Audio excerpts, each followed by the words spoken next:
সাবেক এনবিআর কর্মকর্তা মতিউর রহমান আর তার স্ত্রী লায়লা কানিজের বিরুদ্ধে দুর্নীতির চাঞ্চল্যকর অভিযোগ, গ্রেফতার, রিমান্ড আবেদন আর আদালতের রায় সবকিছু নিয়ে উত্তপ্ত বাংলাদেশ।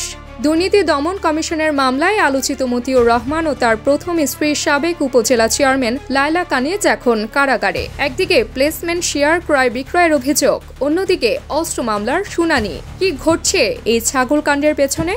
মঙ্গলবার রাতে বসুন্ধরা এলাকা থেকে মতিউর রহমান ও তার স্ত্রী লায়লা কানিজকে গ্রেফতার করে ডিবি পুলিশের দল। এরপর বুধবার তাদের আদালতে হাজির করা হয়। দুদকের অভিযোগ, লায়লা কানিজ ক্ষমতার অপব্যবহার করে বিপুল পরিমাণ প্লেসমেন্ট শেয়ার ক্রয় বিক্রয় করেছেন। এসব কার্যক্রমে অন্য কারো সম্পৃক্ততা রয়েছে কিনা তা উদ্ঘাটন করার জন্য তার 7 দিনের রিমান্ড চাওয়া হয়েছে। অন্যদিকে মতিউর রহমানকে অস্ত্র মামলায় রিমান্ড শুনানির জন্য ঢাকার চিফ মেট্রোপলিটন ম্যাজিস্ট্রেট আদালতে হাজির করা হয়। এটাই প্রথমবার নয়। 2004, 2008, 2013 আর 2021 সালে 4 বার মতিউর রহমানের বিরুদ্ধে অবৈধ সম্পদের অনুসন্ধান চালায় দুদক। তাহলে কি এবারও একই গল্প, নাকি বেরিয়ে আসবে নতুন কোনো তথ্য?